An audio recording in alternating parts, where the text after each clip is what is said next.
notre retour, pas le temps de nous ennuyer. On met vraiment l'accent sur les moments jeux avec et pour les enfants. Ils nous ont beaucoup réclamé la piscine.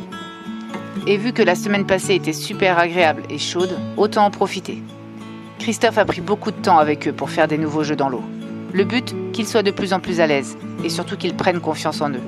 Les miens ne sont pas des grands poissons nés. Ils ont bien conscience du danger de l'eau et en ont encore un peu peur. L'objectif, c'est donc de prendre plaisir et qu'ils osent petit à petit se mouiller la tête, faire des plongeons en sachant retenir sa respiration.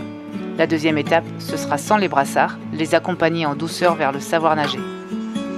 Puis on profite aussi de ces moments sur Nantes pour inviter la cousine et la copine de Léna. Elle reprend plaisir à jouer avec quelqu'un d'autre que son frère. On fête ses 6 ans encore, gâteaux et encore des cadeaux, qu'elle ne met pas longtemps à vouloir essayer.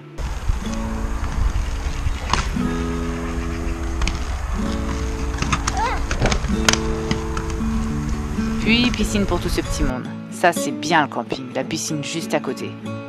Enfin, le point fort de ce camping, c'est son plan d'eau immense et boisé, où sont dispersées des aires de jeu ou de sport. Même sans être à l'étranger, on peut prendre plaisir à se balader en fin de journée, jouer avec les enfants, regarder le soleil se coucher. Ces moments sont si précieux dans la vie d'un enfant que je suis franchement comblée de pouvoir vivre ça.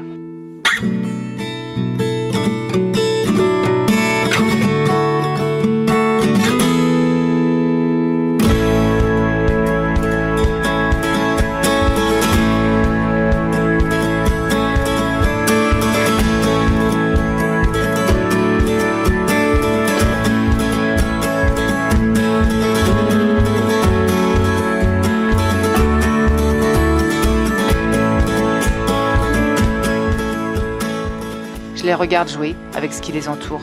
Ce ne sont pas que mes enfants, Ils ont tous cette faculté d'imaginer, de prendre ces choses inconnues ou inexploitées pour créer un nouveau jeu.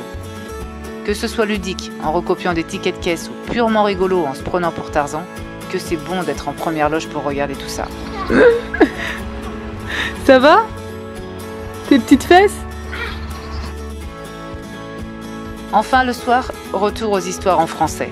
Pendant le voyage, nous nous inventions nous-mêmes des histoires, où nous avions des livres en espagnol ou italien et nous nous servions des images pour deviner l'histoire. Là, c'est un autre travail. On pourrait penser que lire une histoire, c'est simple, juste une distraction pour favoriser le calme avant le coucher du soir. Mais chez nous, ce n'est pas ça. Une histoire, ça peut être en plein milieu de la journée. C'est l'occasion parfaite d'apprendre de nouveaux mots ou d'approfondir une thématique, de les faire parler sur ce qu'ils ont compris ou ce qu'ils en pensent tout simplement. En France donc, les balades sont différentes. Il y a moins de découvertes de lieux, mais davantage de jeux entre nous. Les activités sont différentes aussi en fonction de là où nous logeons. Et enfin, cette fin juin est marquée par le motif de notre retour en France, le mariage de ma sœur. Un week-end de folie qui est passé.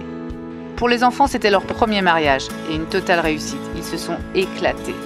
Encore un souvenir heureux dans leur mémoire. J'aime. Et enfin, deuxième échographie pour nous. Je vous le dis, ce mois de juin était chargé émotionnellement. Tout va bien pour bébé, il grandit et grossit tranquillement. Et c'est un petit mec. À vos prénoms. À très vite.